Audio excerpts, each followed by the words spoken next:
The massive alien ship appeared in Earth's orbit without warning on a cold Tuesday morning in November. People across the planet looked up at the sky and saw something that changed everything they knew about the universe.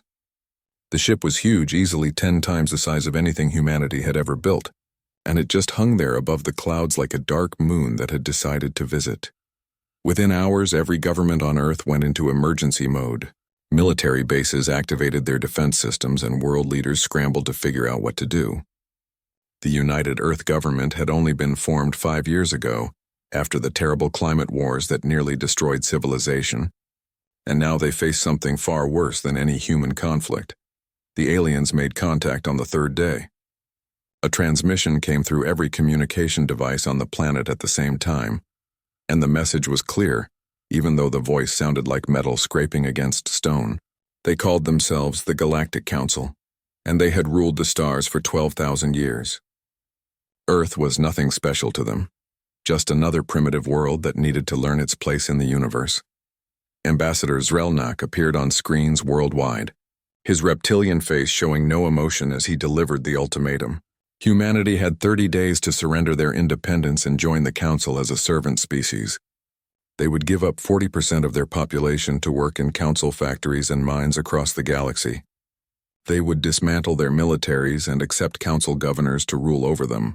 The alternative was simple and brutal: total destruction of every city, every town, and every human being on Earth. President Helen Carter sat in the Emergency Command Center in Geneva and listened to the translation with growing anger.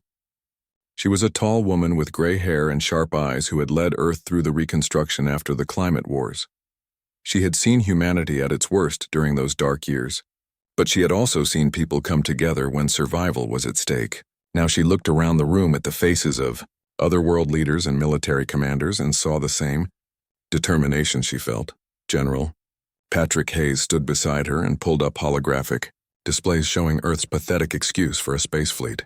They had 12 orbital defense platforms that were really just armed satellites and 43 patrol ships designed for mining asteroids and chasing space debris. Against the Council's 300 warships, they might as well throw rocks.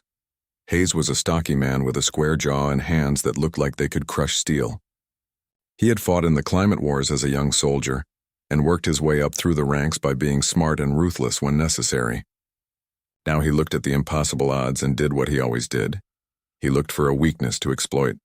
Dr. Lisa Morgan entered the command center carrying data chips that contained humanity's only hope. She was a brilliant scientist who had spent the last 3 years studying alien technology that had been found on Europa, one of Jupiter's moons. Her team had discovered an abandoned alien facility buried under the ice, left behind by some ancient civilization that the Council had probably wiped out long ago. Lisa was young for such an important position, barely 40 years old with dark hair always pulled back in a messy ponytail. She wore lab coats covered in coffee stains and had a habit of talking too fast when she got excited. Right now, she was very excited because her team had figured out something incredible. The technology from Europa worked on principles that human science barely understood, something called quantum entanglement that allowed for instant communication and energy transfer across impossible distances. Lisa's team had spent 3 years just trying to turn the ancient machines on, but 2 months ago they finally had a breakthrough. They figured out how to weaponize it. President Carter listened as Lisa explained the science in terms everyone could understand. Normal weapons had to travel through space to hit their target, which meant shields could block them. But quantum weapons appeared in 2 places at once, inside and outside the target at the same moment. Shields were useless against something that was already past them. The problem was that humanity only had enough quantum cores to build weapons for maybe 30 ships and the ground-based defense systems. They had been planning to study the technology for years, maybe decades, before trying to manufacture it.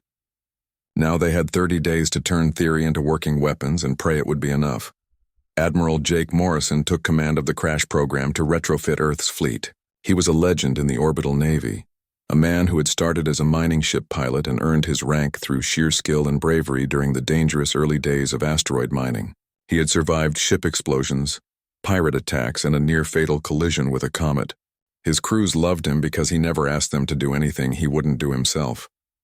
Jake looked at the 30-day deadline and knew they needed more time, but time was the one thing they didn't have. He split the fleet into two groups. One would train with the new quantum drives that let ships move in ways that should be impossible, flickering in and out of normal space like ghosts. The other would train with the new weapons until they could hit a target with their eyes closed. Colonel Danny Wright led the fighter pilot training program from a base hidden under the Rocky Mountains. Danny was cocky and young and one of the best pilots humanity had ever produced. He had won every racing championship in the solar system before joining the military, and he flew like physics was just a suggestion rather than a law. Now he taught other pilots to think the same way. The pilots trained day and night in simulators that pushed them to their limits and beyond. They learned to use the quantum drives to appear behind enemy ships in the blink of an eye. They learned to coordinate attacks from 5 dimensions instead of 3. They learned to fly like humans had been fighting in space for centuries instead of just a few decades. Meanwhile, deep underground in facilities across the world, factories worked around the clock to build weapons and ships. Every nation contributed whatever they could. Chinese factories produced hull plating. American facilities built quantum cores. European teams assembled the weapon systems. African engineers designed the new shield generators. It was the biggest cooperative effort in human history, and it still might not be enough. President Carter addressed the world on day 25. She stood in front of the camera and looked directly at billions of watching humans. Her message was simple and honest. The Council expected Earth to surrender and become slaves. That was not going to happen. Humanity would fight with everything they had, and if they were going to die anyway, they would die free. The speech was broadcast across every channel and translated into every language. People heard her words and something shifted in the human spirit. Volunteers flooded into recruitment centers. Scientists offered their expertise. Factory workers took double shifts without being asked. Humanity remembered something important about itself. They were survivors who had crawled up from caves and conquered their own world through determination and stubbornness. On day 30, the Council fleet arrived right on schedule. 300 warships emerged from quantum slipspace above Earth, with their weapons already charging. Fleet Commander Zelthar broadcast his message, demanding immediate surrender and probably expected to receive Earth's submission within minutes. Instead, President Carter's face appeared on his screen and her words were cold as ice. She told him that the Council had made a mistake. They had threatened humanity's home, their families, and their future. They had assumed Earth would be easy prey because humans were young and weak. But being young meant humans were still hungry, and being weak meant they had nothing to lose. Then Carter said the words that would echo across the galaxy for generations. She told the Council that they should have studied humanity more carefully before making threats, and then she gave the order that started the war. Deep in the Mojave Desert and a dozen other hidden locations, massive quantum weapons powered up and locked onto targets in orbit. The weapons fired and beams of pure energy appeared simultaneously at both ends, bypassing every defense the Council had. 70 alien warships went dark in the first 30 seconds of the war, their systems fried by weapons they never saw coming. Admiral Morrison launched Earth's fleet and the real battle began. The space above Earth turned into chaos within seconds of the first strike. Council warships that had been moving in perfect formation suddenly found themselves blind and powerless as their systems crashed from the quantum weapon strikes. Fleet Commander Zelthar screamed orders from his command ship, but 70 of his vessels were already floating dead in space with their crews trying desperately to restart backup systems. Colonel Danny Wright led the first wave of human fighters out of their hidden launch bays on the dark side of the moon. His squadron consisted of 24 Valkyrie-class fighters, each one equipped with the new quantum drives that made them faster and more maneuverable than anything the Council had ever seen. Danny felt his heart pounding as he pushed his fighter into acceleration that would have killed him without the inertial dampeners, but he was grinning like a madman because this was what he was born to do. The Council ships detected the incoming fighters and opened fire with plasma cannons that could melt through a mountain. But the human pilots activated their quantum drives and flickered out of normal space just as the shots arrived. They reappeared behind the Council formation and unleashed their missiles before the enemy could track their new positions. Explosions bloomed across 3 Council destroyers as the missiles punched through their rear shields. Captain Nicole Hayes commanded the EDS Defiance, one of Earth's 12 cruiser-class warships that had been hastily retrofitted with quantum weapons and drives. She was a calm woman who never raised her voice even in the middle of battle, which made her crew trust her completely. Now she studied the tactical display and saw an opportunity that most commanders would think was insane. A council dreadnought sat in the center of their formation, protected by dozens of escort ships and multiple layers of shields. It was their command vessel, and taking it out would throw the entire enemy fleet into confusion. Nicole gave orders to her helmsman and the Defiance jumped into quantum space, passing through normal matter like it wasn't even there. The Defiance emerged inside the council formation, right next to the dreadnought's hull where their shields couldn't protect them. Nicole's weapons officer didn't need to be told what to do. He fired every weapon the Defiance had at point-blank range directly into the dreadnought's bridge section. The massive alien ship shuddered as explosions ripped through its command center and secondary bridge. Fleet Commander Zelthar barely escaped with his life as his flagship tore itself apart. He transferred his command to another dreadnought, while his former ship's reactor went critical and exploded like a small sun. The blast took out 2 more council ships that were too close to escape in time. Admiral Morrison watched the battle from his command center on Earth's largest orbital platform and allowed himself a small smile. The quantum weapons and drives were working even better than Dr. Lisa Morgan had predicted. But he knew the Council would adapt quickly once they understood what they were facing. The key was to keep hitting them hard and fast before they could adjust their tactics. Danny Wright's squadron had already scored 15 kills when his sensors detected a group of Council fighters moving to intercept. These weren't the big, slow warships, but small, fast craft similar to human fighters. Danny called out warnings to his squadron, and they scattered into an evasive pattern that looked random, but was actually carefully coordinated. The Council fighters opened fire with energy weapons that cut through space like bright red knives. One human fighter took a direct hit and exploded instantly, the pilot's last words cut off mid-sentence. Danny felt anger burn in his chest, but he forced it down and focused on revenge instead. He flipped his fighter in a move that should have been impossible, and came up behind 3 Council fighters.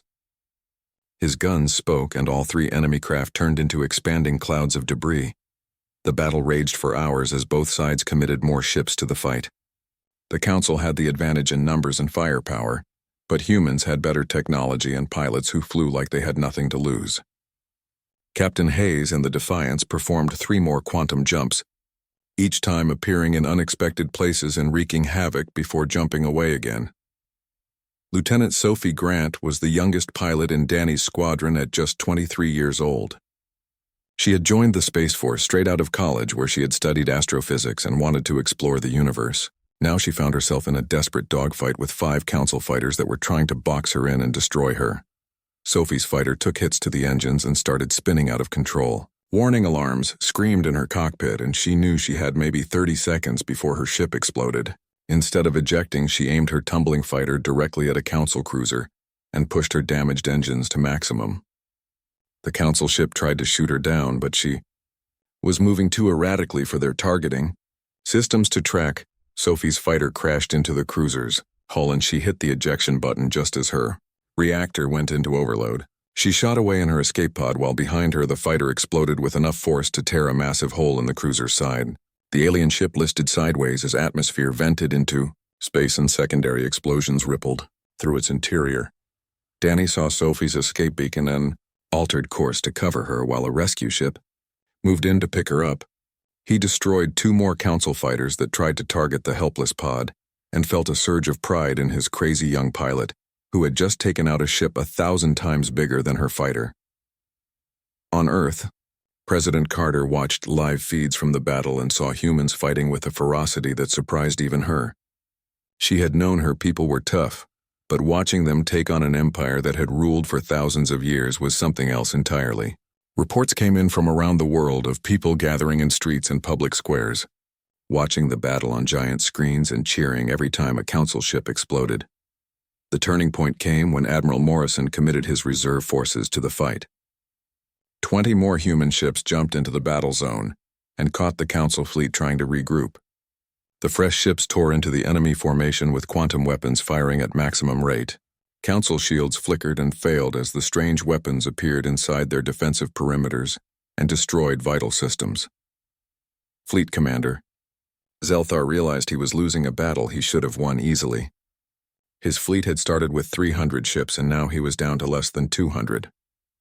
The humans had destroyed or disabled over 100 Council vessels, while losing only a handful of their own. It was impossible, and yet it was happening right in front of him. Zelthar gave the order to retreat, and the remaining Council ships activated their quantum drives to escape, but the humans weren't done yet. Danny Wright's fighters pursued the fleeing enemy and picked off stragglers, while Captain Hayes led a final strike that destroyed 3 more Council ships before they could jump away. When the last enemy vessel vanished into quantum space, a strange silence fell over the battlefield. Debris from destroyed ships floated everywhere, some human but mostly alien. Rescue ships moved through the wreckage looking for survivors, while the victorious human fleet regrouped and assessed damage. Admiral Morrison looked at the final casualty reports and felt the weight of command settle on his shoulders. Earth had lost 7 ships and 2 orbital platforms with over 3,000 dead. But they had faced impossible odds and won. The Galactic Council's reputation for invincibility was shattered. Colonel Wright brought his battered squadron back to their lunar base and climbed out of his fighter on shaking legs. Other pilots gathered around him, some laughing with relief while others cried for friends who hadn't made it back. Sophie Grant limped over, still wearing her damaged flight suit, and Danny pulled her into a hug while the rest of the squadron cheered. Captain Hayes docked the Defiance at the repair station and surveyed the damage to her ship. Scorch marks covered the hull and several sections were open to space, but they had survived. Her crew gathered on the bridge and she allowed herself to show emotion for the first time since the battle started. She smiled at them and said they had done well. President Carter appeared on every screen across Earth and the orbital stations. Her face was tired but triumphant as she addressed humanity. They had won the first battle against an empire that thought humans would be easy to conquer. The Council had learned an important lesson today about underestimating humanity. But Carter warned that this was just the beginning. The Council would come back with more ships and better tactics. Earth needed to prepare for a long war, and everyone would need to do their part. She called for volunteers, for scientists, for factory workers, for anyone who could contribute to the defense of humanity's home. In orbit above Earth, the wreckage of Council ships slowly drifted, silent monuments to humanity's first victory in an interstellar war. And in command centers across the planet, military planners were already working on the next phase. They knew the Council wouldn't make the same mistakes twice. The Galactic Council convened an emergency session on their capital world of Nexus Prime, 3 days after the humiliating defeat at Earth. The Council chamber was a massive dome that could hold representatives from 500 species, but today only the most powerful members were present. Ambassador Zrelnak stood before them with his reptilian features twisted in rage as he demanded immediate action against the humans. The other Council members shifted uncomfortably in their seats as Zrelnak showed footage from the battle. They watched human ships flicker in and out of space like ghosts, and saw their mighty warships destroyed by weapons that bypassed every defense. Some of the Council members felt fear creeping into their hearts because the Galactic Council had not lost a battle in over 3,000 years. Counselor Mirian of the Letharian Collective was a tall insectoid, being with multiple eyes that saw things others missed. She spoke in a clicking voice that translators turned into words and suggested that perhaps negotiation with humanity might be the wiser course. The humans possessed technology that the Council did not understand, and making them enemies could be dangerous. Zrelnak turned on Miran with fury in his eyes and called her a coward. He declared that humans were primitives who had simply gotten lucky with one ancient weapon they found. The Council's true strength had not even been deployed yet. He demanded authorization to assemble the largest war fleet in Council history and crush Earth so thoroughly that no other species would ever dare to resist again. The vote was close, but fear won over wisdom. The Council authorized Fleet Marshal Dreknar to gather an armada of 2,000 ships from across Council space. It would take 6 weeks to assemble such a massive force, but once ready it would be unstoppable. The Council members assumed humanity would use those 6 weeks to fortify Earth and prepare for a siege they could not possibly win. They were very wrong about what humans would do with 6 weeks, Admiral. Morrison stood in the war room beneath Geneva and laid out a plan so audacious that several generals thought he had lost his mind. Instead of waiting for the Council to attack, Earth would strike first at the enemy's military infrastructure. Intelligence gathered from captured Council ships had revealed the locations of major shipyards and supply depots across Council space. President Carter listened to Morrison's plan and understood immediately what he was proposing. It was risky and bold and exactly the kind of move that had won them the first battle. She approved the operation within an hour and gave Morrison complete authority to execute it however he saw fit. Lieutenant Commander Greg Palmer was chosen to lead the first reconnaissance mission because he was the best stealth pilot in the fleet. Greg was a quiet man who rarely spoke unless he had something important to say. But when he flew a ship, it was like watching an artist create a masterpiece. His vessel, the EDS Shadow, had been equipped with experimental quantum cloaking, technology that Dr. Lisa Morgan's team had just perfected. Greg took the Shadow 18 light-years from Earth to a system called Kepler-7, where Council intelligence indicated a major military shipyard. He spent 3 days mapping the station's defenses and capabilities while remaining completely invisible to their sensors. What he found was both encouraging and terrifying. The Kepler-7 station was massive, easily the size of Earth's moon, and it was building warships at an incredible rate. Greg counted 3 dreadnoughts under construction in the main yards, and dozens of smaller vessels in various stages of completion. But the station's defenses were designed to repel frontal assaults by conventional fleets. They had never considered that an enemy might simply appear inside their defensive perimeter using quantum drives. Greg transmitted his data back to Earth using quantum communication that was impossible to intercept and returned home safely. Admiral Morrison studied the intelligence and smiled grimly. The Council was so confident in their superiority that they had never bothered to adapt their defenses against unconventional attacks. Captain Amy Rodriguez was selected to lead the strike force against Kepler-7. She was a veteran commander who had fought in the climate wars as a naval officer and later joined the Space Force when it was first formed. Amy had a reputation for being cold and calculating in battle, never letting emotions cloud her judgment. Her crews respected her because she brought them home alive more often than any other captain. Amy's strike force consisted of 30 ships, a mix of cruisers and destroyers all equipped with quantum drives and the latest weapons.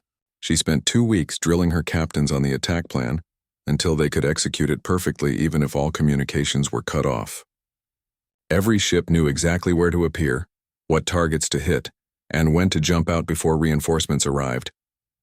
The strike force left Earth quietly with no fanfare or public announcement. They traveled through quantum space along routes that Greg Palmer had mapped to avoid Council patrol areas.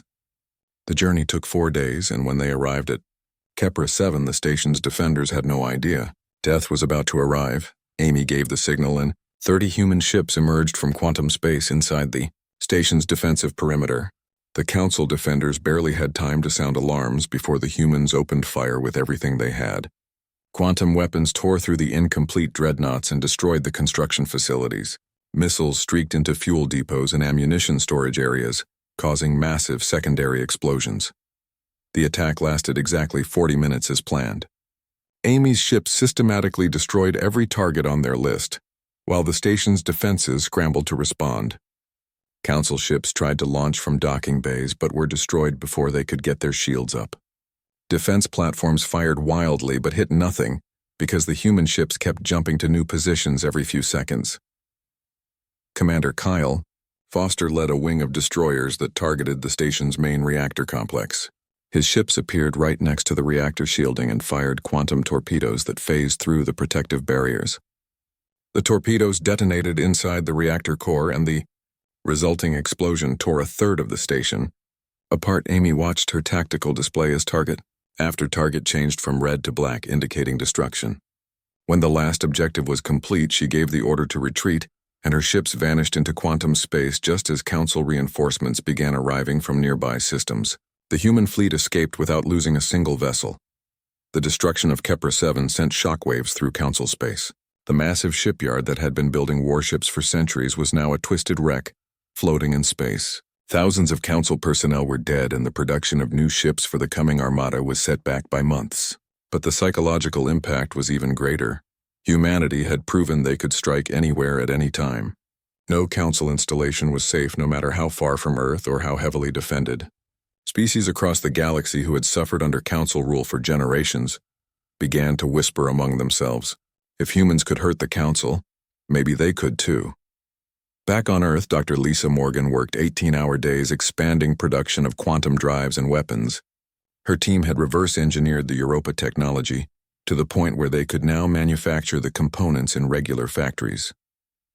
Production rates were increasing every week, and soon Earth would have hundreds of quantum-equipped ships instead of just dozens.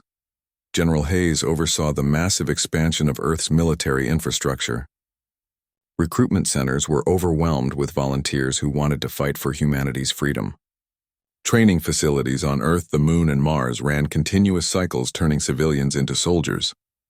Factory complexes worked around the clock, producing ships, weapons, and equipment. President Carter addressed the United Earth government and requested emergency powers to fully mobilize the planet's resources for war. The vote was unanimous in favor. Every nation on Earth understood that this was an existential fight, and holding back resources for political reasons would doom them. All Admiral Morrison planned the next wave of strikes with his senior commanders. Intelligence was flooding in from the captured Council databases and human spy ships like Greg Palmer's Shadow. They identified fuel depots, communication relays, and supply routes that were vulnerable to hit-and-run attacks. Commander Foster volunteered to lead the harassment campaign against the assembling armada. He took 12 fast ships equipped with the best quantum drives and began shadowing the Council fleet as it gathered. Every 6 hours, Foster's ships would appear, destroy a supply vessel or straggler, and vanish before the armada could respond. The attacks were small, but their effect on Council morale was devastating. Fleet Marshal Dreknar ordered his ships to maintain constant alert status, but this exhausted the crews and wore down their equipment. Captains became paranoid, jumping at sensor ghosts and wasting ammunition on false targets. The mighty armada that was supposed to crush Earth was becoming a nervous wreck before it even reached human space. Captain Rodriguez led another strike against a Council ammunition depot in the Helix Nebula. Her force destroyed enough missiles and torpedoes to supply a fleet of 500 ships. The Council's logistics network, which had functioned flawlessly for millennia, was falling apart under the sustained human attacks. The Council armada finally launched toward Earth after 8 weeks of delays and constant harassment from human strike forces. Fleet Marshal Dreknar commanded 2,000 warships from his flagship, a massive dreadnought called the Eternal Dominion that was 3 kilometers long and carried enough firepower to destroy a small moon. But despite the overwhelming force under his command, Dreknar felt uneasy as his fleet moved through space toward the human homeworld. Commander Kyle Foster and his 12 ships continued their psychological warfare campaign, striking at the armada every few hours with ruthless efficiency. They would appear from quantum space, destroy a fuel tanker or communication ship, and vanish before the Council could mount a proper defense. The attacks rarely killed more than a few dozen crew members at a time, but the constant threat wore down the armada's morale like water dripping on stone.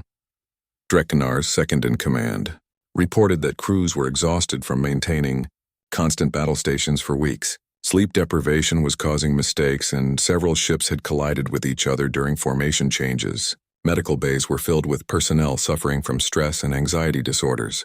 The mighty armada was slowly falling apart from within, even though they had not yet faced the main human fleet.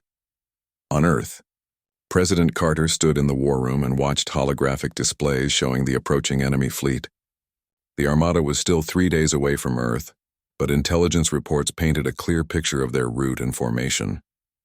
General Hayes stood beside her, reviewing final preparations for the defense of humanity's homeworld. The past 8 weeks had transformed Earth's military capabilities beyond recognition. Mars Colony had been converted into a massive shipyard that was producing 3 new warships every day. Asteroid mining stations had been repurposed to manufacture weapons and ammunition. The orbital space around Earth bristled with defense platforms, weapon satellites, and missile batteries that formed a protective shell around the planet. Admiral Morrison commanded a fleet of 300 human warships, 10 times larger than the force that had won the first battle. Every ship was equipped with quantum drives and the latest weapons that Dr. Lisa Morgan's teams had developed. The human fleet also had something the Council lacked, which was crews who believed absolutely in their cause and commanders who were willing to take risks that would terrify more cautious minds. Dr. Morgan herself had barely slept in 2 months as she pushed her scientists to develop new technologies and improve existing ones. Her team had made breakthroughs in shield technology by studying captured council ships and adapting their systems to work with human quantum weapons. They had also developed new types of missiles that could phase through solid matter and detonate inside enemy ships. Colonel Danny Wright now commanded an entire wing of fighter squadrons consisting of over 200 Valkyrie-class craft. His pilots were a mix of veterans from the first battle and newly trained recruits who flew with the same reckless courage that had become humanity's trademark. Danny had drilled them endlessly on coordinated attack patterns that used quantum drives to create impossible tactical situations for enemy forces. Captain Amy Rodriguez had returned from her successful raid on Kepler 7 to find herself promoted and given command of the First Strike Group, a formation of 50 of Earth's best warships. Her orders were simple but daunting, which was to break through the Council's front lines and destroy their command ships no matter what the cost. The Armada arrived in Earth's solar system on schedule, and Dreknar immediately ordered his fleet into battle formation. But what he saw waiting for him made him pause. Instead of a desperate defense clustered around Earth, the human fleet was spread out across millions of kilometers in a formation that made no tactical sense to his experienced military mind. Admiral Morrison watched the Council fleets approach and smiled coldly. The humans were not arranged randomly, but were positioned to execute a battle plan that Morrison had spent weeks perfecting.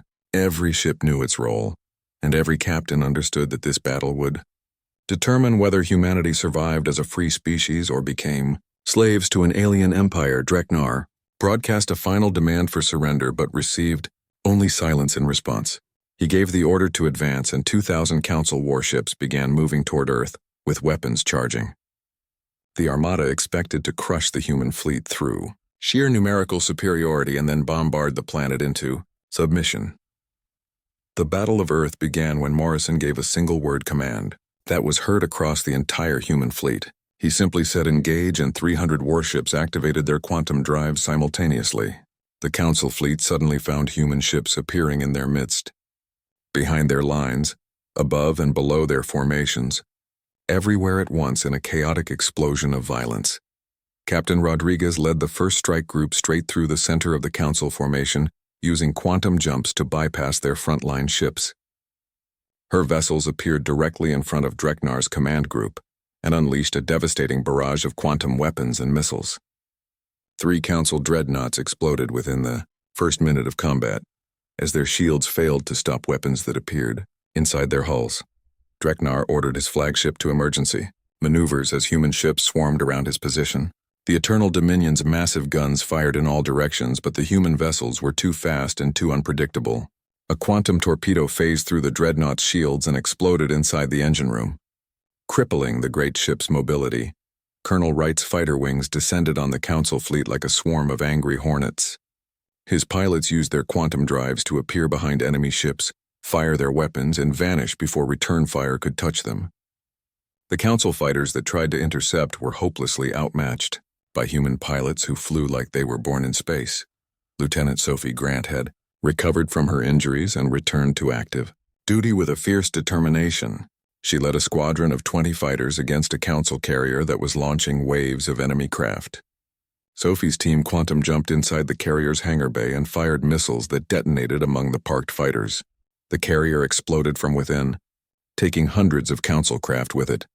The battle raged across 3 days of continuous fighting that turned the space around Earth into a graveyard of shattered ships and drifting debris. The human fleet fought with a desperation born from knowing that defeat meant the end of everything they loved.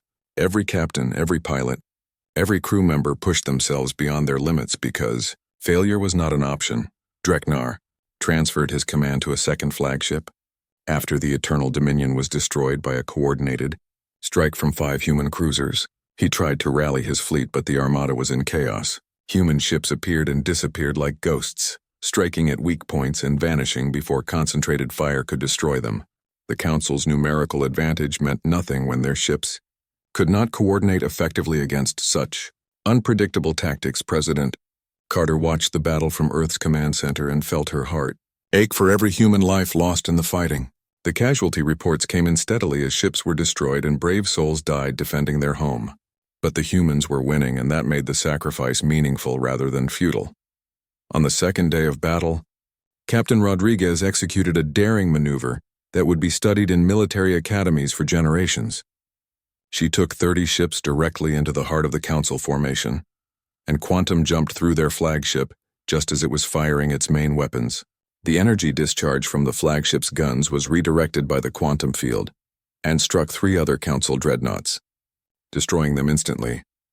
Admiral Morrison coordinated the battle from his command ship with the calm precision of a master chess player. He watched the tactical displays and issued orders that repositioned his forces to exploit every weakness in the Council formation. When Dreknar tried to concentrate his remaining forces for a final push toward Earth, Morrison simply ordered his ships to jump away and attack from different angles. By the third day, the Council armada was shattered. Of the 2,000 ships that had arrived, fewer than 600 remained combat effective. The rest were destroyed, crippled, or fleeing toward the edge of the solar system. Dreknar finally accepted that he had lost and gave the order to retreat. The surviving Council ships activated their quantum drives and fled back toward their home space, leaving behind the wreckage of their pride and hundreds of thousands of their dead. The humans had lost 130 ships and thousands of lives, but they had won the most important battle in human history.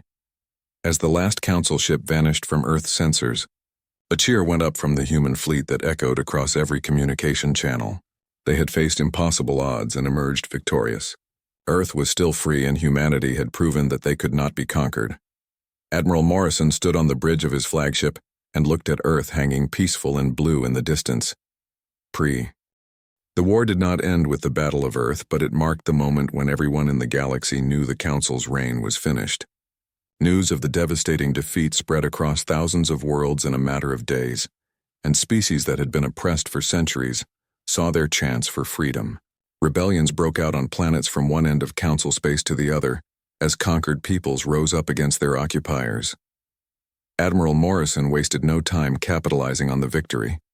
Within a week of the battle, human fleets were pushing deep into Council territory with orders to liberate oppressed worlds and destroy military infrastructure. The ships that had defended Earth now became weapons of liberation as they jumped from system to system, freeing populations that had never known anything but Council rule. Captain Amy Rodriguez led a task force that liberated 12 worlds in the first month alone. Her ships would arrive in a system, destroy the Council garrison, and then help the local population establish their own governments before moving on to the next target.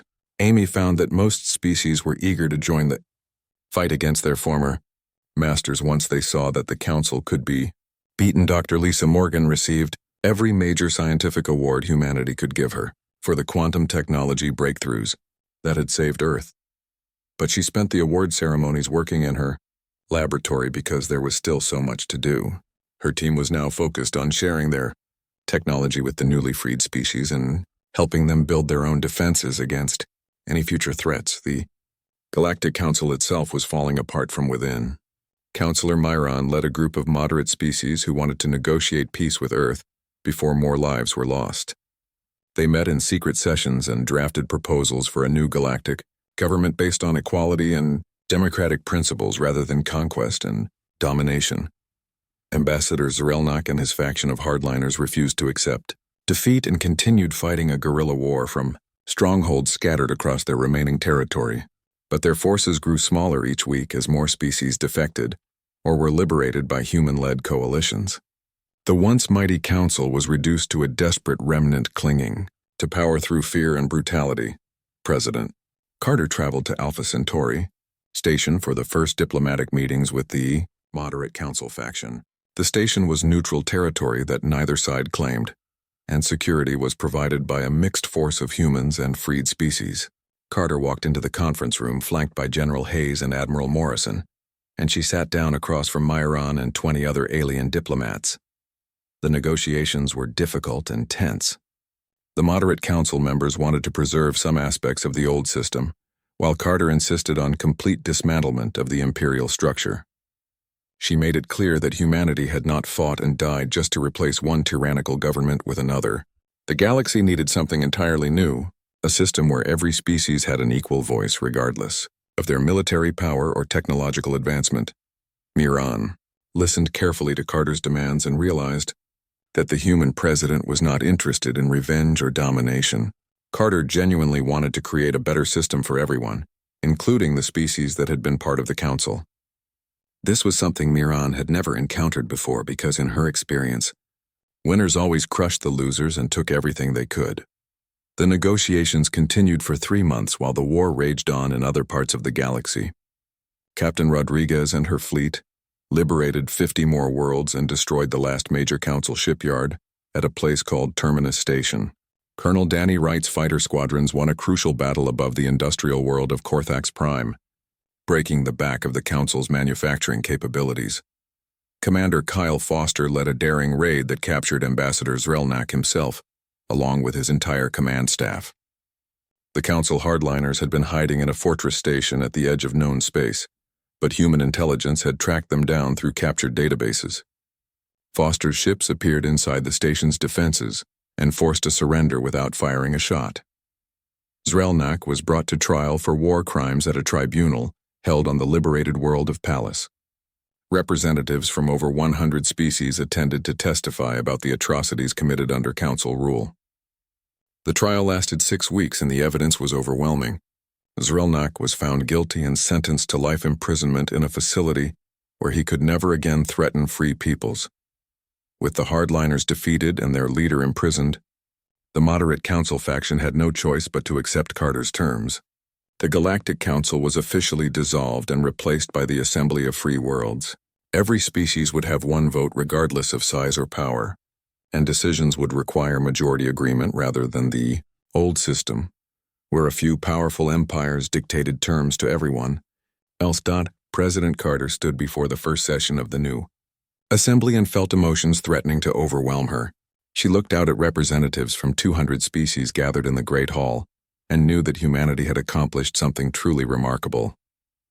They had not just won a war, but had fundamentally changed the political structure of the entire galaxy. Admiral Morrison was promoted to Supreme Commander of the Terran Coalition Defense Force, which was the new name for Earth's military. His responsibilities now included coordinating with allied species to build a collective defense network that would protect all free worlds from future threats. Morrison established naval academies on a dozen worlds to train officers from multiple species in the new quantum-based warfare that humans had pioneered. Dr. Morgan's daughter, Lisa, who had chosen diplomacy over science much to her mother's amusement, became Earth's first ambassador to the Assembly of Free Worlds. Young Lisa had her mother's brilliant mind, but had decided to use it for building bridges between species rather than building weapons. She quickly became one of the most respected voices in the Assembly, because she genuinely listened to everyone and worked to find solutions that benefited all parties. Colonel Wright retired from active combat duty and became the chief instructor at the new United Earth Fighter Academy on Mars. He trained pilots from dozens of species in the A techniques that had won humanity's battles, and he never let them forget that technology alone had not saved Earth. It was courage, creativity, and the willingness to take risks that made the difference between victory and defeat. Captain Rodriguez was given command of an entire battle group that patrolled the former council territories, helping newly independent worlds establish stability. She worked closely with local leaders to build defense forces and train personnel, and her reputation for fairness and competence made her one of the most popular human commanders among alien populations. Lieutenant Sophie Grant became a legend in her own right after the war ended. Stories of the young pilot who crashed her fighter into an enemy cruiser spread across the galaxy and inspired countless others to join their own planetary defense forces. Sophie eventually became a test pilot for Dr. Morgan's research division, pushing experimental craft to their limits and helping develop the next generation of human spacecraft. 10 years after first contact, the galaxy was a very different place. The Assembly of Free Worlds had grown to include over 300 member species and was still expanding as more isolated civilizations were discovered and invited to join. Trade flourished between worlds, and cultural exchange programs brought species together in ways that would have been impossible under council rule. Earth itself had become one of the most important worlds in the Assembly, not because of military might but because of the principles humanity had fought for. The right of every species to govern itself, the importance of cooperation over domination, and the belief that technology should benefit all people rather than just the powerful elite. These ideas had been proven in battle and were now shaping the future of galactic civilization. Ambassador Lisa Morgan stood before the assembly on the 10th anniversary of the Battle of Earth and delivered a speech that would be remembered for generations. She spoke about her mother's breakthrough discoveries and how ancient technology from Europa had given humanity the tools to fight back, but she emphasized that tools alone had not won the war. Lisa reminded the assembly that the Council had possessed superior technology and overwhelming numbers but had been defeated by something they did not understand. Human determination, the refusal to accept slavery or surrender, and the willingness to innovate and take risks had proven more powerful than any weapon. These qualities were not unique to humans, but existed in every species once they decided to fight for their freedom. The assembly erupted in applause as representatives from hundreds of worlds rose to their feet. The sound echoed through the great hall and out across the galaxy through live broadcasts. It was a moment of unity and hope that would have been impossible to imagine just 10 years earlier. In orbit above Earth, the memorial station stood as a permanent reminder of those who had died in humanity's first interstellar war. The central